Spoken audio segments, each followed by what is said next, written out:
बिस्मिल्लाहिर्रहमानिर्रहीम। आज 8 लेक्चर है इस चैप्टर का। अब चैप्टर तकरीबन ख़त्म होने पे आया हुआ है। ठीक है, तो पहले है न्यूक्लियर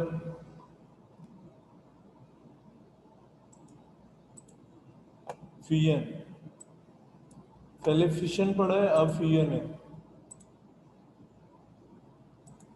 फिशन का मतलब होता है कि टूटना, फिजन का मतलब फ्यूज, मिलना। अब इसमें दो लाइटर न्यूक्लियाई आपस में मिलते हैं और लार्ज अमाउंट ऑफ एनर्जी जो है वो खारिज होती है। क्या है? लार्ज अमाउंट ऑफ एनर्जी खारिज होती है। ये इसमें रेडिएशन का भी कोई सिलसिला नहीं है, एनर्जी भी ज़्यादा है। और इसमें ज़्यादातर जो है वो दो ड्यूटियम हाइड्रोजन जो है आपस में मिलेंगे। और जब दो हाइड्रोजन आपस में मिलेंगे तो बहुत ज़्यादा एनर्जी जो है वो खारिज होगी। आपको पता है कि हाइड्रोजन रेडियो एक्टिव नहीं होती, इसलिए ये जो है यहाँ पे चांस रेडिएशन का ज़ीरो के करीब है, लेकिन एनर्जी बहुत ज़्यादा मिल रही है। अब आप 17.6 mega electron volt energy, book में लिखा नहीं हुआ इसलिए मैं अभी उसको नहीं लिखा। जितना बुक के अंदर है वही है, 17.6 मेगा इलेक्ट्रॉन वोल्ट एनर्जी जो है वो खारिज होगी। ठीक है, वहाँ तो आप कह रहे हैं 200 है। अब वहाँ पे, यहाँ पे आप देखें कि हाइड्रोजन ये है ड्यूटियम 2121। इसका मतलब इसके अंदर एक एक प्रोटॉन जो है आपस, इलेक्ट्रॉन जो है आपस में मिल रहा है, एक एक इलेक्ट्रॉन है। लेकिन अगर हम यूरेनियम लेते हैं, यहाँ मैं लिख देता हूँ यूरेनियम, तो वो आपको पता था 92 इसमें प्रोटॉन इलेक्ट्रॉन थे और प्रोटॉन थे। ठीक है, 235 क्लियर। तो अब यहाँ पे एनर्जी जो 200 मेगा इलेक्ट्रॉन वोल्ट एनर्जी खारिज होती है। कितनी खारिज होती है? 200 मेगा इलेक्ट्रॉन वोल्ट एनर्जी खारिज होती है। लेकिन यहाँ पे इलेक्ट्रॉन या प्रोटॉन कितने? 92, इसमें एक है। अब इस रेशियो को अगर हम देखा जाए तो ये एनर्जी बहुत ज़्यादा है। तो ये हाइड्रोजन बम बनाने में हम इसको इस्तेमाल करते हैं। लेकिन ये दो हाइड्रोजन करीब नहीं आ सकते, बहुत ज़्यादा एनर्जी, या चलो हम हाथ से भी लेके आए तो बहुत ज़्यादा एनर्जी हमें लगानी पड़ेगी, क्योंकि ये रिपेल करेंगे दोनों एक दूसरे को। क्या करेंगे? रिपेल करेंगे दोनों हाइड्रोजन, और हमें बहुत ज़्यादा एनर्जी हीट की फॉर्म में देनी पड़ेगी अगर ये रिएक्शन स्टार्ट करवाना चाहते हैं। अगर ये रिएक्शन स्टार्ट हो जाए तो आपके एनर्जी के तमाम मसाइल हल हो जाएंगे। वैसे हमने हाइड्रोजन का जो है हाइड्रोजन बम इसको कहते हैं, ये बहुत यानी एनर्जी गिविंग है, बहुत ज़्यादा, चलो कह लें तबाही लेके आता है ऑक्सीजन, ये एटॉमिक बम से। तो इन दोनों हाइड्रोजन को मिलाने के लिए ये जो दो हैं, हमें इतनी एनर्जी देनी पड़ेगी जितनी सन के ऊपर मौजूद है। कहाँ पे है? सन पे। तो अभी बहुत सारे मुल्क कोशिश कर रहे हैं कि हम इसका न्यूक्लियर रिएक्टर जो है बना लें। ठीक है, ताकि हमारे एनर्जी के मसले हल हो जाए। इसमें चाइना है, इसके अलावा अमेरिका है, इंडिया है, जापान है, और जर्मनी, फ्रांस वगैरह मिलकर बड़े अरसे से कोशिश कर रहे हैं कि इसका रिएक्टर बना लें। तो पहले तो इनको मिलाने के लिए इतनी एनर्जी देनी पड़ेगी जो सन पे है, फिर ये रिएक्शन स्टार्ट होगा। क्या होगा? फिर ये रिएक्शन स्टार्ट होगा। आप ये देखें कि आज तकरीबन दो दो तीन साल पहले साइंटिस्ट ने लेज़र के ज़रिए ऐसा पॉइंट अचीव कर लिया कि उस पॉइंट की एनर्जी इक्वल टू द सन थी। मतलब लेज़र कहीं फेंकी है, ठीक है, ये लेज़र जा रही है, आगे दो ड्यूटियम पड़े हुए हैं। ये जैसे आप इसको एनर्जी देंगे लेज़र के ज़रिए, तो ये इक्वल टू दी सन होगी, कि सूरज के बराबर एनर्जी होगी, जिस वजह से ये क्या है कि ये रिएक्शन स्टार्ट हो जाएगा। क्या हो जाएगा? अब पॉसिबल हो गया कि ये रिएक्शन स्टार्ट हो जाए। वैसे हमने जो हाइड्रोजन बम में इस्तेमाल करते हैं उसके अंदर पहले हमने एटॉमिक बम लगाया होता है, ठीक है। और एटॉमिक बम जो है जब फटता है तो वो इतनी एनर्जी दे देता है जितनी सन के ऊपर है, क्या है, जितनी सन के ऊपर है। और उसकी वजह से क्या होता है कि रिएक्शन आगे हाइड्रोजन बम जब फटता है तो उसको एनर्जी मिल जाती है जितनी सन के ऊपर है, और दोनों हाइड्रोजन आपस में मिलती है और ब्लास्ट हो जाता है। अब जाहिर है ये दो हाइड्रोजन थोड़ी पड़ी हुई, दो एटम थोड़ी पड़े होंगे, वो बहुत ज़्यादा मिकदार में पड़ा होगा। फिर इसके बाद जो एनर्जी निकलती है वो बहुत ज़्यादा होती है, ठीक है। तो पहला जो रिएक्शन है वो इसमें फिशन होता है, फिर फ्यूजन होता है, फिर हाइड्रोजन बम जो है वो यानी ये एनर्जी देता है या फटता है। तो आप वो कहीं, मुझे ख्याल नहीं रहा, मैं आपको उसकी भी वीडियो दिखा देता हाइड्रोजन बम की। आप यूट्यूब पे जाके देखें, हाइड्रोजन बम लिखें तो बहुत ज़्यादा enormous quantity of heat is release, बहुत ज़्यादा हीट जो है वो खारिज होगी। तो अगर ये इसका रिएक्टर बड़े अरसे से बनाने की कोशिश कर रहे हैं साइंटिस्ट, तो अगर ये रिएक्टर बन गया तो हमारे एनर्जी के तमाम मसाइल जो है वो हल हो जाएंगे, ठीक है। When two light nuclei combine to form a heavier nucleus, क्या होगा, हैवियर न्यूक्लियस बनेगा। The process called nuclear fusion, इसको हम न्यूक्लियर फ्यूजन कहते हैं। The mass of final man nucleus is always less than the mass of original nucleus. अब जो बनेगा ना इसके बाद वो हीलियम बनेगा, और इसके बाद कुछ और बनेगा। हीलियम बनता है, इक्वेशन बुक में नहीं लिखी, लिख सकते हैं आप, कहीं से देखें आपको मिल जाएगी नेट पे। तो आगे एनर्जी के भी जो भी है, अब इसका मैथ्स कह रहा है जो हमें बनना है ना, इन दोनों से कम होगा। क्या होगा, इन दोनों से कम होगा। ये तो रेक्टेंट हो गए, या यहाँ पे हम कहेंगे पेरेंट एलिमेंट, और जो बनेगा वो क्या होगा, डॉटर एलिमेंट होगा, ठीक है। According to mass energy reaction this loss of mass convert into energy. अब ये जो लॉस ऑफ मैस है वो किस में तब्दील हो गया, एनर्जी में। If an atom of deuterium is fuse with an atom of tritium. अब ये भी हो सकता है, अब ड्यूटियम को कहता है अगर ट्राइटियम से मिलाएं देन हीलियम न्यूक्लियस और अल्फा पार्टिकल इज फॉर्म। कहते हैं हीलियम न्यूक्लियई और अल्फा पार्टिकल जो है वो बनेगा, क्लियर। अब ये वाली नीचे वाली इक्वेशन जो है ना, ये मैं लिख देता हूँ।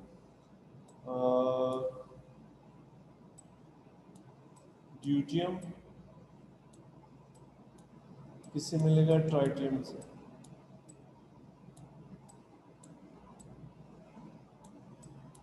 ठीक है। तो अल्फा पार्टिकल बनेंगे, क्या बनेंगे, अल्फा पार्टिकल। हीलियम न्यूक्लियई होता है वो, आपको पता है।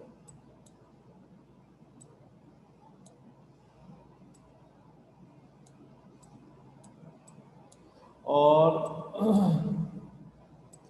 क्या न्यूट्रॉन भी खारिज होंगे, ठीक है। और एनर्जी कितनी है, 17.6 मेगा इलेक्ट्रॉन वोल्ट एनर्जी खारिज होगी, ठीक है। 17.6 मेगा इलेक्ट्रॉन वोल्ट एनर्जी। अब ये कम नहीं है, ये बहुत ज़्यादा है।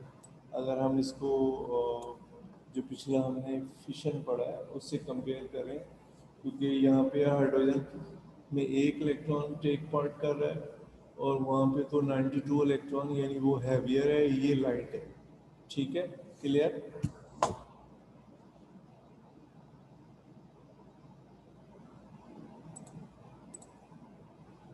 अच्छा ये देखें, ये रिएक्शन इसने शो किया हुआ है, ये ड्यूटियम है, ये ट्राइटियम है, दोनों मिलेंगे और हीलियम न्यूक्लियई बनेगा। क्या बनेगा, हीलियम न्यूक्लियई, और न्यूट्रॉन भी खारिज होंगे। लेकिन ये न्यूट्रॉन जैसे पहले था ना, कि आगे इस्तेमाल होती है, इसका कहीं कोई काम नहीं, बस एनर्जी फिर रिलीज होगी 17.6 मेगा इलेक्ट्रॉन वोल्ट, क्लियर। यहाँ 17.6 भी लिख सकते हैं आप। रेडिकली फ्यूजन रिएक्शन इस, अब ये देखें, हम ड्यूटियम और ट्राइटियम को मिलाया है। मिलाने के लिए हमें बहुत ज़्यादा एनर्जी देनी पड़ेगी। मैंने कहा energy equal to sun have to be given, तो सूरज के बराबर एनर्जी देनी पड़ेगी, फिर ये मिलेंगे आपस में। क्योंकि ये दोनों हाइड्रोजन है, ड्यूटियम और ट्राइटियम, हीलियम बनेगा, एनर्जी रिलीज होगी और न्यूट्रॉन निकलेगा, ठीक है। तो हमें जो है वो बहुत ज़्यादा एनर्जी जो है वो देनी पड़ती है। कितनी है? बहुत ज़्यादा एनर्जी देनी पड़ेगी।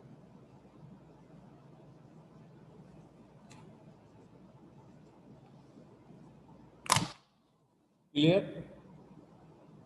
अच्छा जी, energy coming from the sun and star is suppose to be the result of fission of hydrogen nuclei into helium nucleus with the release of energy. कहते हैं ये बहुत सारे स्टार्स हैं और सन है, इसके ऊपर जो एनर्जी है वो समझी जाती है कि हाइड्रोजन के फ्यूजन का रिजल्ट है into helium nucleus, helium nucleus में with the release of energy, energy के रिलीज होने से। ठीक है।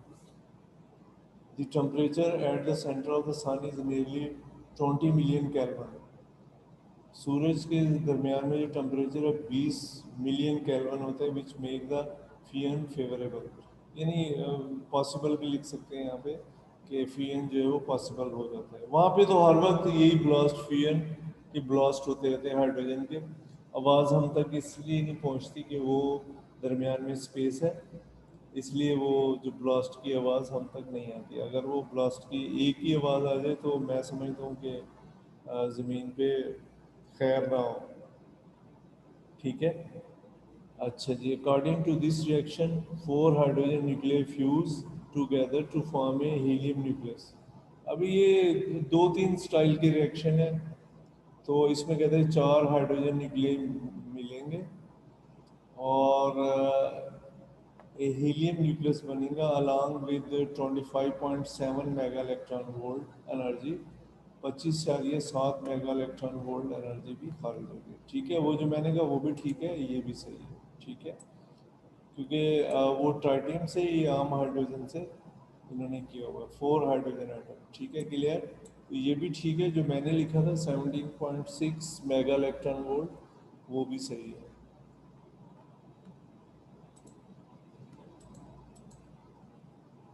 अच्छा जी, हैज़र्ड्स ऑफ रेडिएशन। रेडिएशन का क्या नुकसान है? ये हैज़र्ड इसको कहते हैं, हैज़र्ड्स ऑफ रेडिएशन। तो इसके क्या नुकसानात हैं? अच्छा जी, इसमें although radiation are very useful in medicine, agriculture and industry. अब ये बहुत फ़ायदेमंद भी है। They can also cause considerable damage if not use with precaution. लेकिन अगर आप इसको एहतियात से इस्तेमाल नहीं करें तो बहुत ज़्यादा नुकसान भी ये करती है। ठीक है।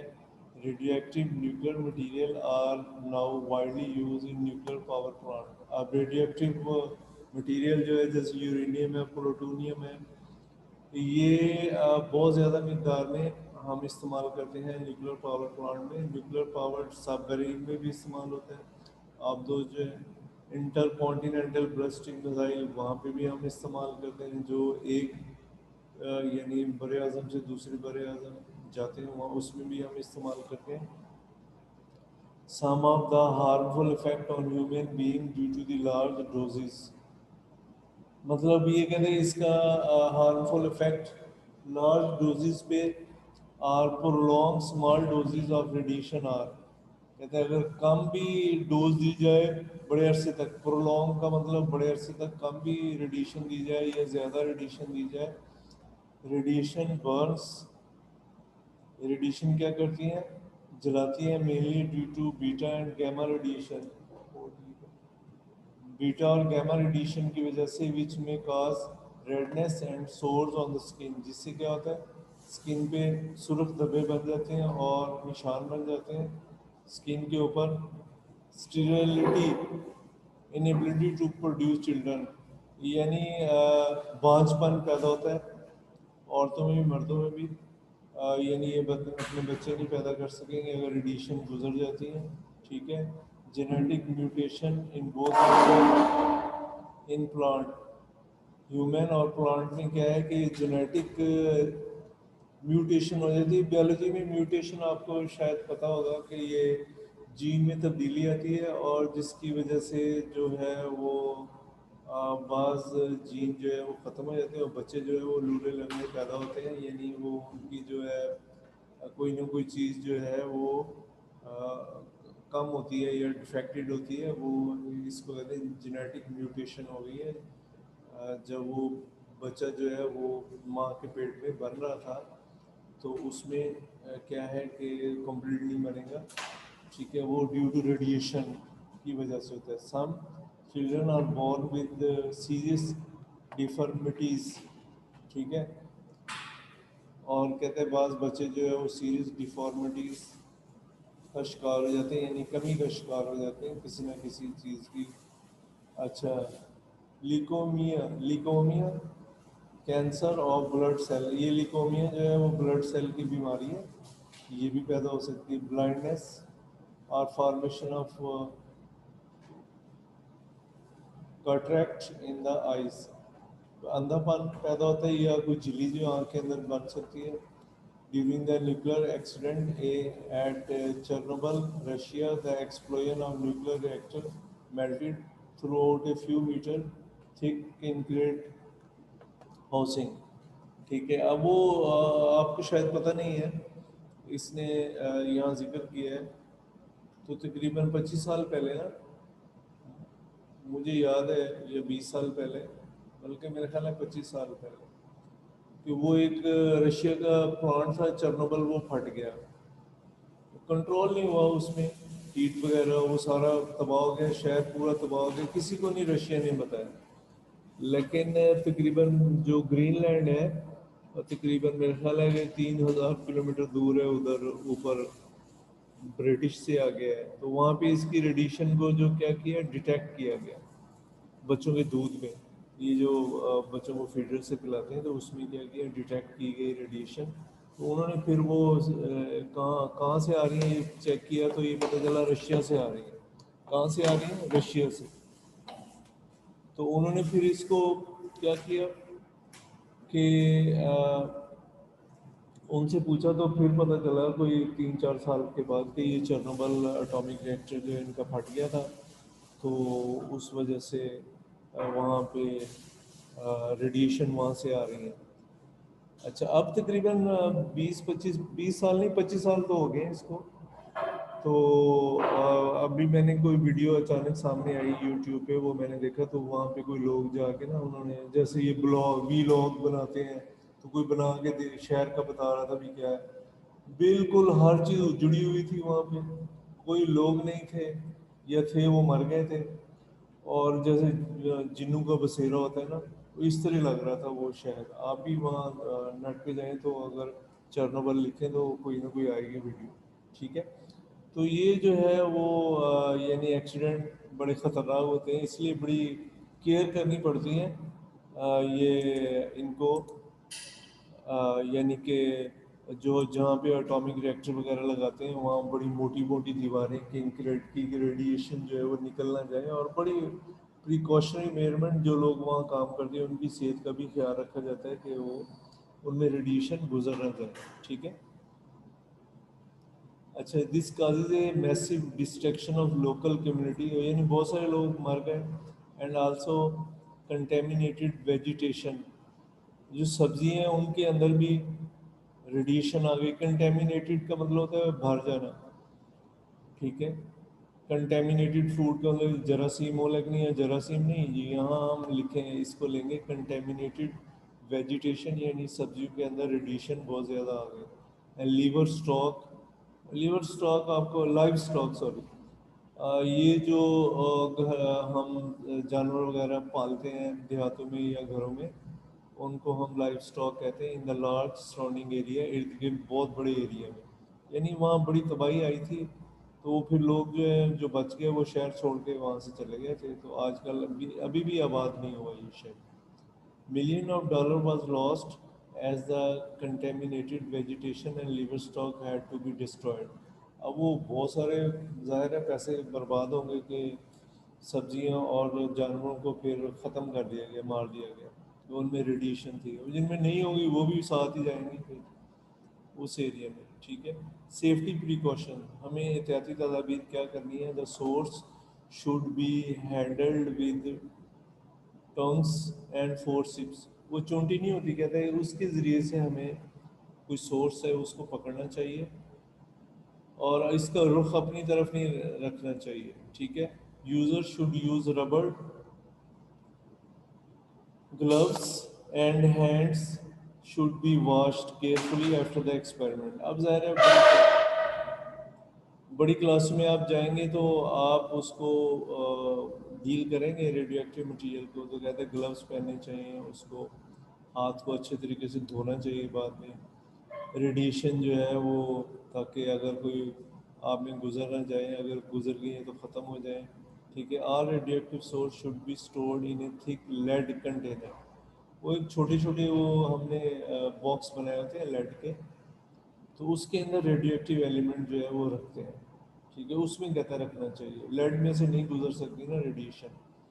अच्छा, never point a radio active source toward a person. अब किसी शख्स को ऐसे मजाक में भी आप रेडियो एक्टिव सोर्स उसकी तरफ पॉइंट ना करें, क्योंकि अगर रेडियो एक्टिव सोर्स आपके पास है लैब में, ज़ाहिर है आप आगे जाएंगे बड़ी क्लासों में तो ये इस्तेमाल करेंगे। तो अगर 10 सेंटीमीटर दूर भी रख दें ना आँख से, 10 सेंटीमीटर दूर, तो वो आँख डैमेज हो जाएगी उसकी।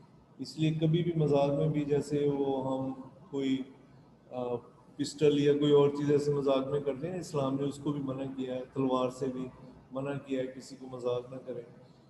तो इस तरह का, तो ये रेडियो एक्टिव एलिमेंट भी एक वेपन है। ये क्या है? ये वेपन है, चलता फिरता वेपन है, फटने से पहले ही ये वेपन है। तो उसको आप जो है ना वो इस तरह इस्तेमाल ना करें। ठीक है। Never point a radio active source toward a person. किसी शख्स की तरफ आप इसको ना लेके जाएं। Frequent visit to the radio active sensitive area should be avoided. कहते हैं आप ऐसे नहीं उठ के जहाँ रेडियो एक्टिव एलिमेंट पड़े हों या कोई ऐसी चीज़ें हों, रेडियो एक्टिव एरिया हो, और चलो देख के आते हैं, रोज़ दूसरे तीसरे दिन उठ के उधर चले जाए, नहीं जाए। उसकी वजह ये है कि रेडिएशन आप में से पास हो सकती हैं, या क्योंकि वहाँ पे रेडिएशन मौजूद होती है, कुछ ना कुछ बैकग्राउंड रेडिएशन भी होती है। बैकग्राउंड रेडिएशन मैंने आपको बताया था कि वो हमें तो पता ही नहीं है, लेकिन हर चीज़ में रेडिएशन मौजूद होती है। तो वो रेडिएशन वहाँ मकदार ज़्यादा होती है, इसलिए आप फ्रीक्वेंट विजिट नहीं करें, फ्रीक्वेंटली नहीं जाए वहाँ। ठीक है। क्लियर? अच्छा जी, समरी। अब ये चैप्टर खत्म हो गया, अब इसकी समरी है। There are two parts of an atom. Its central part is called nucleus which contain neutron and proton called nucleons. Nucleus is positively charged and electron revolve around it in a nearly circular orbit. ये सारा आपने पढ़ा हुआ है। Number of proton present inside a nucleus is called charge number or atomic number denoted by Z. Sum of the neutron and proton in a nucleus is called atomic mass number. दोनों को ले लें, atomic mass number है। It is denoted by letter A. अच्छा, atom of some element with same atomic number but different atomic mass is called isotope. ये आपने पढ़ा हुआ है ये भी। अच्छा जी, element whose atomic number is greater than 82 are unstable. जिनका एटॉमिक नंबर 82 से ज़्यादा हो वो क्या होते हैं? अनस्टेबल होते हैं। The process of decaying such element into daughter element is called natural radio activity. ये सारा आपने पढ़ा हुआ है। And such element are called radio active element. Radioactivity is a random process which does not depend on space and time. Space और time पे इसका कोई इंसार नहीं है। ठीक है। The time during which atom of radioactive element are reduced to one half is called half life of that element। ये भी आपको पता है कि इतने टाइम जितने में आधा एलिमेंट किसी और में तब्दील होता है रेडिएशन खारिज करते हुए, इसको हाफ लाइफ कहते हैं। Background radiation are caused by some radioactive element present in the rock, soil and water. ठीक है। बैकग्राउंड रेडिएशन जो है ना वो कह रहे हैं कि मौजूद होती हैं इसमें रॉक, सॉइल और वाटर में। A process in which nucleus of unstable heavy element break into true nuclei of lighter elements with the emission of radiation is called nuclear transmutation. ये भी आपने पढ़ा हुआ है। अच्छा, the isotope which emit radiation are called radioactive isotope. They are used in medicine, agriculture, and industry for the variety of purposes. The age of dead human, animal, or tree can be estimated by comparing activity of carbon 40 in live and dead tree। ठीक है। दोनों में carbon 40 को compare करके हम बता सकते हैं तकरीबन उम्र कितनी है इसकी। The technique is called carbon dating. यहाँ बुक में वो तरीका नहीं बताया, बस ये बताया कि हम बता सकते हैं, यानी ये नहीं बताया कि किस तरह से कंपेयर करेंगे। होना तो ये चाहिए था बताता, ताकि आप इस लाइक होते कि कुछ कर सकते। अच्छा, process in which heavy nucleus break into two nearly equal parts with the release of large amount of energy is called nuclear fusion. A process in which two light nuclei diffuse to form a heavier nucleus with the release of enormous amount of energy is called fusion. वो fission था, ठीक है, ये क्या है, fusion है। तो ये चैप्टर आपका ख़त्म हो गया। अब आपने कोई क्वेश्चन करना हो तो आप कर सकते हैं। हाँ जी बच्चों, जी बच्चों, कोई क्वेश्चन आपने करना हो तो कर सकते हैं। नहीं, चलो जी, थैंक यू, अस्सलाम वालेकुम।